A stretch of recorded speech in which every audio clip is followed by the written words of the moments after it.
if it takes your system like 801 milliseconds to process a voice command, your real-time AI platform hasn't just slowed down. Yeah. It has entirely failed. Oh, absolutely. The illusion is just gone at that point. Right. The illusion of a natural conversation instantly shatters. You aren't left with a slightly slower system. You are left with this clunky, unnatural, delayed mess that users will just abandon immediately. Exactly. I mean, at that sub-second level, architecture is no longer just about elegant code design or best practices. It is purely about survival. Yeah. Because the network latency, the speech-to-text translation, the language model inference, text-to-speech generation, all of it has to execute flawlessly in less time than it takes a human being to blink. It's wild to think about. Yeah. And welcome to this personalized deep dive. Today we are tearing into a stack of your personal notes, which are titled Section 7, Architecture Patterns for Conversational AI. A very intense set of notes, I have to say. Very intense. But our mission here is clear. We are going to extract the overarching templates that dictate how highly complex software components survive under that kind of immense pressure. Yeah. And then, we're going to map those macro-level templates directly onto the real-time streaming conversational AI platform that you are actively building. And to understand how to construct a system that operates at that blistering speed, we actually have to look closely at the catastrophic failures we are engineering our way out of, right? Yeah, the disasters. Right, because every architectural pattern you've noted here, it was born from the ashes of a previous system's collapse. Okay, let's unpack this. Because looking at your notes, the foundational baseline for what happens when a system lacks architecture entirely is, and I love this name, it's lovingly referred to as the big ball of mud. Yeah, it sounds informal, right? But the reality of it is brutal. Oh, I'm sure. The big ball of mud is basically an anti-pattern. It emerges when services and components are just wired point to point as they are built, governed by zero overarching philosophy. It's totally ad hoc. Exactly. So service A happens to need a specific payload from service D, so an engineer just hard codes a direct network call between them. And then C needs B, so there's another direct undocumented line. And suddenly you have this unmaintainable web where, like, tweaking a minor parsing function inadvertently takes down the authentication service. Because they share some hidden dependency nobody knew about. Right. It's structural chaos. So looking historically, the fix to avoid drowning in the mud was multi-tier architecture, Yeah. creating physical and logical boundaries. Yeah, the multi-tier system is basically a containment strategy. You split a system into distinct logical runtime units, the tiers, and to enforce order, the architecture introduces two uncompromising rules. Okay, 2 rules. First, adjacent tiers must communicate using a strict client-server model.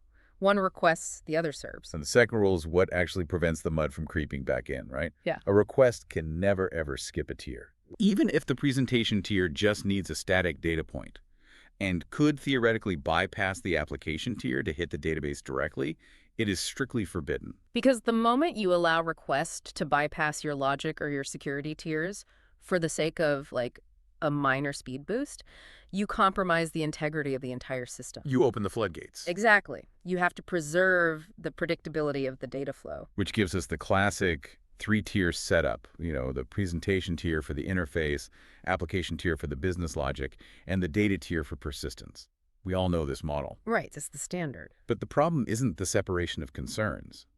The problem is what happens inside that middle application tier as a company scales up, because it inevitably becomes what your notes call the monolith bottleneck. Yeah, and what's fascinating here is how the monolith forces all of your business logic, like every discrete domain, every feature, every calculation into one unified code base and a single runtime process. I think a lot of people use the one chef in a kitchen analogy for this. But honestly, looking at the scale of your AI platform, that doesn't quite capture the mechanical failure happening here. No, it's much bigger than that. It is. Imagine a massive manufacturing plant. You have a single gargantuan assembly line conveyor belt. And every single product your company makes, smartphones, refrigerators, cars, it all has to be assembled on that exact same belt at the same time by a massive crowd of engineers all reaching over each other. That perfectly captures the dual failure of the monolith. Because at runtime, if user traffic spikes for just one specific feature, say, The smartphone assembly, that entire massive monolithic process, consumes staggering amounts of CPU and memory. Just to build more smartphones. Right. You are scaling up the car and refrigerator manufacturing lines just to handle a spike in smartphones. It is a wildly inefficient use of compute resources. And then the second failure is developer velocity. Oh, yeah. Because if you have 50 developers all committing to that same monolithic repository, the merge conflicts alone become a full-time job. It's a nightmare. Deployments become terrifying because a developer pushing, like a localized bug in the billing code, can cause a memory leak that crashes the entire unified runtime, taking the user login screen down with it. Right, so when that single factory floor can no longer handle the throughput and the monolith application tier inevitably becomes a choking bottleneck, the architecture has to evolve. You have to decentralize. You smash the monolith, Yes. you pivot to microservices. Instead of one massive block of logic, you organize your system into loosely coupled, independently deployed services. And each one is owned by small, autonomous teams. It is a totally necessary evolution. And your notes actually outline 4 distinct advantages gained from this decentralization. Let's hear them. First, you get dramatically smaller code bases, which restores developer confidence and velocity. Second, you achieve organizational scalability, allowing teams to ship features on their own independent deployment cycles. Okay, that makes sense. And then you also get targeted horizontal scaling, right? Yeah, exactly. If your natural language processing service is getting hammered by traffic, you don't scale the entire platform.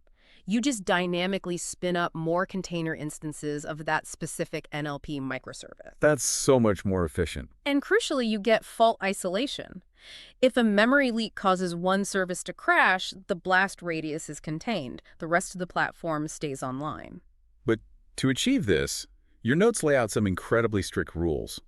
Rule 1 is the single responsibility principle. A microservice handles exactly one business capability or domain. It does one thing, and it does it perfectly. Which is straightforward enough, you know? Right, but Rule 2, and this is where I really have to push back, because reading this in your notes felt like a massive contradiction to system efficiency. Oh, I know where you're going with this. Rule 2 is separate database per service. The notes explicitly state that sharing a single database across microservices is a fatal anti-pattern. So you're telling me that every single microservice must own and manage its own independent data store. Are we really just supposed to accept massive data duplication across the network? I mean, that sounds like an absolute nightmare for data consistency. It really does sound like a nightmare. Aren't we just trading a monolithic CPU bottleneck for a distributed infrastructure nightmare? It is an incredibly uncomfortable pill to swallow, especially for anyone who is, raised on the principles of normalized relational databases where avoiding data duplication is practically a religion. Exactly. DRY, don't repeat yourself. Right, but look at the causality here. Why did we decentralize the code in the first place? To achieve team autonomy and isolate faults, so they can deploy independently without breaking each other. Precisely. Now imagine you have 10 beautifully isolated microservices, Yeah. but they all read and write to the exact same centralized Postgres database. Okay. What happens when the user profile team realizes they need to fundamentally alter a table schema to support a new feature? Ah, I see the trap. They deploy their isolated code, but the moment they run the database migration and change the table structure, they instantly break the foreign key constraints or the SQL queries for the other 9 services relying on that exact same table. Exactly. If they share a database, they are not actually decoupled at all. The database itself becomes the hidden monolith. Wow. You've simply built a distributed monolith, which, honestly, combines all the worst traits of a centralized system with the added nightmare of network latency. That sounds awful. So, to truly isolate a service, it must have exclusive sovereignty over its data. No other service is allowed to query its database directly. The data duplication you mentioned, or the overhead of managing eventual consistency, is simply the architectural tax you gladly pay to maintain true autonomy. Wow. Okay, I get it. But isolating the data creates an immediate structural flaw, doesn't it? Oh, so? Well, if these microservices are locked in their own silos, guarding their own proprietary databases, how do they coordinate to complete a complex transaction? If the speech-to-text service needs to pass data to the NLP service, and they start pinging each other's HTTP APIs synchronously to ask for data, aren't we just rebuilding the big ball of mud? Yes. And worse, that synchronous coupling would destroy your 800 millisecond latency budget instantly. Because they're just waiting on each other. Right. The system would lock up as threads block, waiting for HTTP responses across the network. If one service slows down, the latency cascades through the entire chain. So the solution to this is event-driven architecture, or EDA. Right. So rather than interrogating each other directly and waiting for a response, services communicate asynchronously. They publish immutable events to a central message broker, like Kafka or RabbitMQ. And the definition of an event is crucial to understand here. In EDA, an event is a statement of historical fact. It is a record of a state change that has already happened. Like audio chunk received. Or intent classified, or payment processed. The producing service publishes that fact to the broker and moves on immediately. It doesn't know and it doesn't care who is consuming that event downstream. Any other microservice that cares about that specific domain can simply subscribe to the broker, consume the event, and update its own private database accordingly. Exactly. It completely decouples the producer from the consumer. But here's where it gets really interesting in your notes. It's the implementation of event sourcing. Oh, event sourcing is fascinating. Under event sourcing, the system's absolute source of truth isn't a table of current states.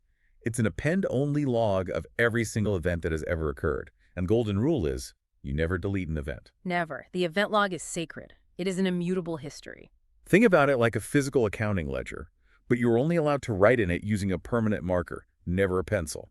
If a transaction happens, you write it down in ink. But what if there's a massive mistake, or a network error, or even fraud? You cannot take an eraser and scrub the mistake out of the ledger. No, because doing so destroys the historical integrity of the system. You would lose the forensic record that the error ever occurred in the first place, which makes debugging basically impossible. Exactly. So instead, you have to write a new entry, a compensating event, and permanent marker to explicitly reverse the math, like refund issued to counteract previous error. Right? The current state of the math is correct, but the complete historical record of how you arrived at that math is perfectly preserved. You can rebuild the entire current state of the system from scratch just by replaying the log from day one. It provides unassailable auditing and debugging capabilities. However, because we are using isolated databases and relying on event logs, we hit a massive structural wall when it comes to querying data. Okay, what kind of wall? Imagine a client application needs to load a complex dashboard that combines billing history, user profile settings, and recent conversational analytics. Which are all in different databases now. Exactly. That data is fragmented across 3 completely isolated microservice databases. You cannot run a SQL join on across independent network silos. The latency of trying to aggregate that data synchronously across the network on the fly would be agonizingly slow. It would fail your budget immediately. So if we can't join the data at read time, we have to physically separate the read path from the write path, which leads us to CQRS, Command Query Responsibility Segregation. It's an imposing acronym, I know, but the mechanics are elegant. CQRS dictates that you have specialized read services whose sole responsibility is to constantly listen to the event streams flowing through the message broker. So this read service consumes the account updated events, the payment processed events, and the analytics logged events in real time. Yep. And it uses all those incoming facts to continually, quietly update a highly denormalized, materialized view. Exactly. A materialized view is essentially a pre-calculated, read-optimized table that mirrors exactly what the front-end dashboard needs to display all in one place. So it's already done before the user asks for it. Right. By the time the user actually clicks the button to request their dashboard, the system doesn't have to scramble to query 3 different databases. The answer has already been pre-joined and is sitting there waiting. That completely eliminates the latency of cross-database joins without ever violating the strict isolation of the microservices. Exactly. Okay, we have all the puzzle pieces on the table. We have multi-tier to draw the boundaries, microservices to smash the monolith and isolate faults, event-driven architecture to enable asynchronous speed, and CQRS to solve the distributed data read problem. Quite a toolkit. It is. But now we have to apply all of this theoretical architecture to the ultimate pressure test, your specific real-world project. The real-time streaming conversational AI platform. And remember the absolute constraint here? That 800 millisecond crucible. Every single choice, every network hop, every database write has to justify its existence against that latency budget. Let's map out the topography of your platform based on the nodes, because you've engineered a highly specialized 4-tier architecture to handle this throughput. Okay, 4 tiers. First, the customer's application acts as the presentation tier. Second, you have a high-throughput public WebSocket and HTTP gateway serving as your API and security tier. Third, your streaming workers make up the application tier. And fourth, your Postgres control plane serves as the data tier. Looking at this layout, it is incredibly obvious why a traditional monolith would have been instantly fatal for your streaming workers in that application tier. Oh, it wouldn't have survived a minute. If you tried to run speech-to-text translation, natural language understanding, text-to-speech generation, and all your core business logic inside one massive runtime block, I mean, the JVM garbage collection pauses alone, or the sheer memory overhead, would push you past 800 milliseconds before you even formulated a response. Which is exactly why your application tier heavily leverages microservice fault isolation. Your notes specify that your STT streamer, component handling speech to text, and your orchestrator are deployed as completely independent microservices. And the brilliance of that isolation is purely about survival. If a user client sends up a corrupted, malformed audio stream that causes a buffer overflow and completely crashes a speech-to-text worker node, it doesn't matter. Right, the blast radius is entirely contained. It drops that single connection, but the orchestrator simply routes new connections to healthy nodes. The thousands of other concurrent voice streams being processed on different worker nodes aren't even aware a crash occurred. And if we connect this to the bigger picture, to the flow of data, we can see the event-driven core of your system doing the heavy lifting to hit that latency budget. How so? Well, when real-time audio chunks hit your WebSocket gateway, the gateway doesn't wait around for the processing to finish. It ingests the audio and immediately streams it asynchronously onto the message broker. It's a continuous, blazing fast river of facts. The STT service consumes the raw audio events, translates them, and immediately publishes transcript events back to the broker. And then the NLP service consumes those transcript events to generate a response. You are never blocking a thread waiting for an HTTP response. And for the transcripts of those conversations, you are relying heavily on event sourcing. It is the perfect use case for it, really. As the AI speaks and the human replies and they interrupt each other, every single utterance is treated as an append-only state change. You are writing the conversation in permanent marker, building an immutable forensic trail of exactly what was said, the exact millisecond it was said, and how the AI classified the intent. And while all of this intense real-time AI processing is happening, your customer analytics dashboards aren't anywhere near the critical path. You've implemented CQRS perfectly. Yeah, they're totally separate. If a client runs a massive, complex query to view their conversational analytics for the entire month, they are simply querying a read-optimized, materialized view. That massive read query has absolutely zero impact on the CPU cycles or database locks of the streaming workers currently processing live audio. It's brilliant. It all aligns so perfectly with the rigid rules of distributed architecture, except for one highly fascinating contradiction I found right at the end of your notes. An architectural rebellion, honestly. You're talking about the MADR. The Markdown Architectural Decision Record. After everything we just established about Rule 2, that every service must own its own isolated database to avoid tight coupling your notes, include a MADR documenting a conscious, intentional choice to share the Postgres database specifically for your billing and account provisioning domains. Right. You explicitly chose to violate the rule and accept the microservice coupling trade-off. And honestly, that decision right there is the defining characteristic of mature senior engineering. Really? Breaking the rule. Yes. Dogmatism destroys systems just as effectively as the big ball of mud. You recognize that for the billing domain, the business requirement for absolute synchronous, ACID-compliant transactional consistency outweighed the theoretical purity of microservice isolation. Because eventual consistency is totally fine for updating an analytics dashboard, but it is incredibly dangerous when you are processing financial transactions and managing account credits. Precisely. Architecture is never about blind rule following. It is about making informed compromises based on the physics of the problem in front of you. And by writing a MADR, you leave a literal blueprint for the next engineer who looks at the code. It explicitly says, I know sharing this database looks like a violation of our microservice architecture, but I chose to break the rule on purpose. And here is the strict mathematical and business justification why. Zooming out, the system you are building is an exceptionally pragmatic hybrid. You've taken the rigid theoretical rules of distributed system design and molded them to survive the brutal, messy physics of real-time audio Well, streaming. it's quite the balancing act. You're balancing asynchronous speed with the sheer computational weight of running generative AI in real time. It is an incredible feat of engineering. It is. And this raises an important question, particularly regarding your use of event sourcing for those conversation transcripts. Okay, a thought experiment for you to consider. If the absolute golden rule of event sourcing is that we never, ever delete a state change event, Right. and your real-time conversational AI platform is constantly streaming millions upon millions of audio chunks, classifying intents, and logging endless transcript events forever. Oh, I see where this is going. At what point does preserving a flawless, immutable history of every single micro-interaction become its own catastrophic architectural bottleneck? Wow.